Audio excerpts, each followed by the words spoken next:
I'm really excited to introduce Niccole Radhe. I'm going to get her up on the stage. First time Odyssey storyteller. Lots of planting seeds and ideas and cultivating them. I'm really excited. Got it. Hi. I've only ever done comedy before, but my 8-year-old son is here tonight, so that will not happen.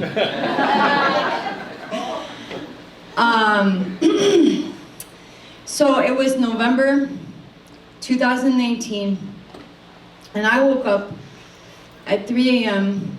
in a completely drunken haze, and I did not know how I had gotten home, or how I had gotten to bed, or what had happened the night before at my parents' Black Friday party, which I adoringly now call the Blackout Friday party.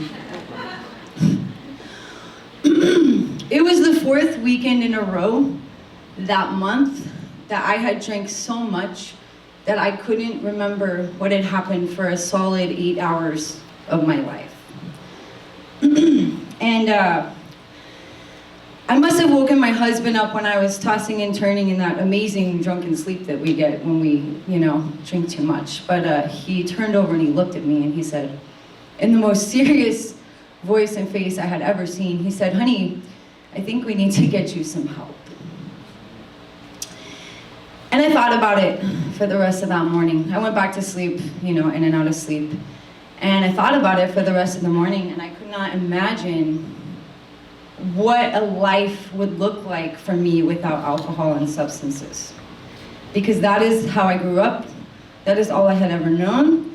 And I had spent about 20 years of my life drinking like it was a sport and I was an athlete.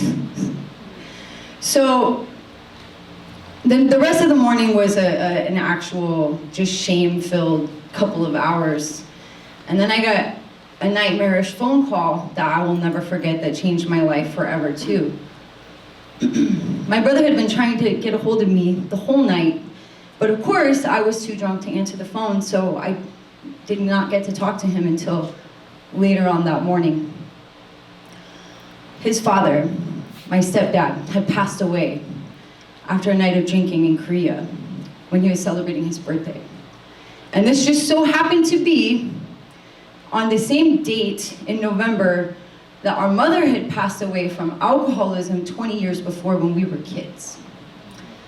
So if that wasn't a sign for me to fucking quit drinking, I don't know what was.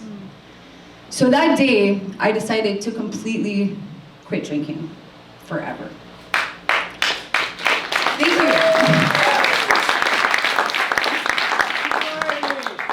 And if you had told me 4 years ago that I would be up here talking about sobriety to anyone, I would have taken a drink of my drink and spit it out laughing. But this isn't about sobriety at all. It's about reconnecting with the earth and reconnecting with yourself and reconnecting with nature. So what happened after that was, I started, the cool thing about being an addict is that I'm obsessive compulsive, and I mean, that could also not be a cool thing. Hello? That could also not be a cool thing, but for me, it ended up being very beneficial because I started being really obsessed with soil and microbes and plants and seeds. So I spent a couple months sober, and it was very uncomfortable. I had never been sober in my life. I was just getting used to this new lifestyle when COVID hit. So I lost my job, which I'm a photographer. My kids were now home with me, and I had absolutely no purpose or direction, and started to fall back into that same depression that got me drinking like a maniac in the first place. But this time was different. Instead of hitting the bottle, I hit the road running, and I hit my yard running because it was now quarantine and we couldn't go anywhere. So I started running laps around my yard, and I found out that 20 laps in my yard was a mile. And I would map it with Strava, and I would just run and run. And I was 100 pounds heavier than I am right now.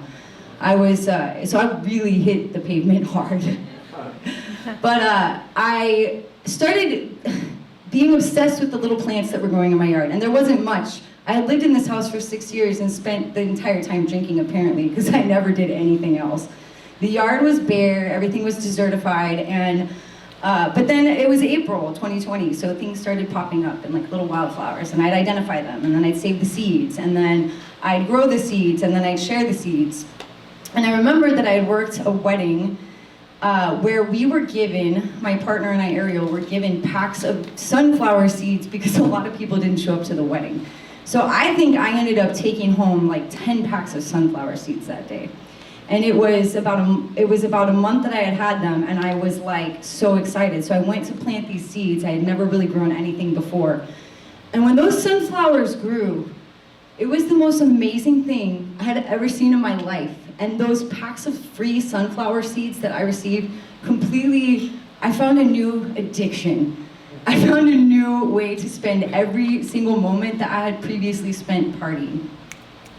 So I started gardening like a maniac, like gardening hardcore gardening is what I call it. I am a hardcore gardener. And I started growing everything. And during the pandemic, we weren't hanging out with people, which made not drinking very easy. But I'm a very social person, so it was very difficult for me to not be with my friends. So my friends and I would share seeds and plants, and a lot of us wouldn't even see each other. We'd just like drop little plants on each other's porches. The next storyteller who's coming up, Jill Hofer, she's somebody who I shared a lot of plants and seeds with. And one of the producers of the show, Angela Orlando, is also one of my pandemic plant friends. So at a time when I was afraid, when I quit drinking, I was afraid that I would lose all my friends. I was afraid that I wouldn't be fun. I was afraid that I had no purpose. I don't know why I thought drinking was a purpose, but I all of a sudden found this new thing in life that was fucking amazing. And it was so fun, and people started asking me, for seeds, and they started asking me how to grow this and how to grow that. And during the pandemic, the only place I went was the grocery store, and there were tons of seeds at the grocery store. So every time I would buy like 5, 10, 15 bucks worth of seeds, and I went crazy. And I turned my bare yard that was nothing but dirt and caliche into a little tiny oasis. And when the butterflies started coming, and the bees started coming, and the birds started coming, and the soil started getting really rich, I realized that we have lost our connection with nature. And I think that is one reason why we struggle so much with anxiety and depression and addiction, because we are so far from how we have spent our entire 98% of our evolution. So reconnecting with the earth and planting these little seeds, it was overwhelming to think about changing my life entirely to be the person I wanted to be, because at that time, I couldn't even imagine it. Never mind manifest it. I couldn't even imagine it. I couldn't even see it. But slowly and surely, every little seed I planted was another wish for I want to be healthy. I want to lose weight. I want to make friends. I want to maybe help somebody else who is struggling with addiction. And slowly but surely, all these plants grew and all these sunflowers bloomed. And it was the most amazing thing that had ever happened to me. And I started dreaming about maybe, doing like a little farmer's market, or putting up a little tent in front of my house to sell plants and seeds to people, and like, hey, have you heard the good word about sobriety? No. I might start going door to door, I'm not sure. I have a white shirt at home, but. So I started dreaming about this, and my friends were like, so when are you gonna open Nikki's nursery? And I'm like, I'm not gonna do that. But I finally did open a nursery about a year ago, and it's called Horny Toad Horticulture. And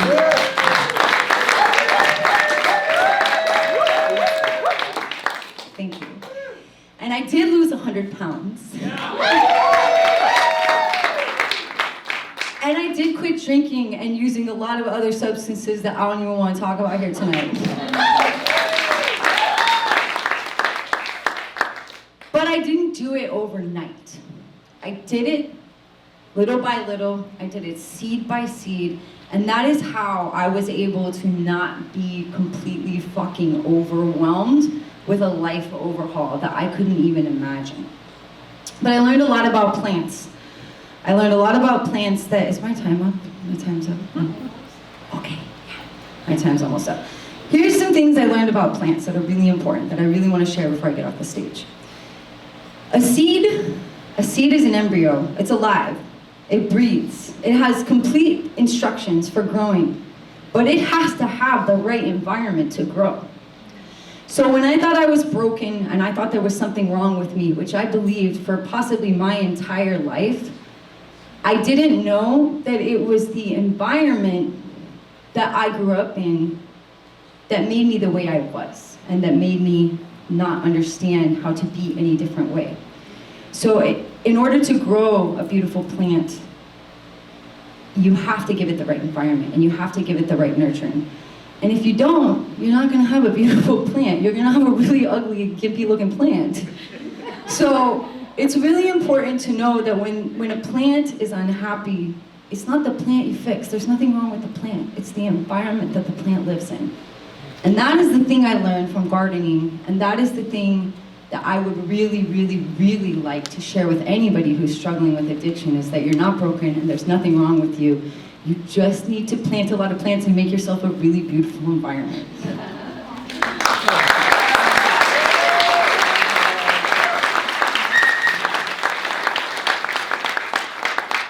There are packs of seeds out front. I think I packed 100. I did not know this show was gonna sell out, but everybody who gets there first gets a pack of seeds.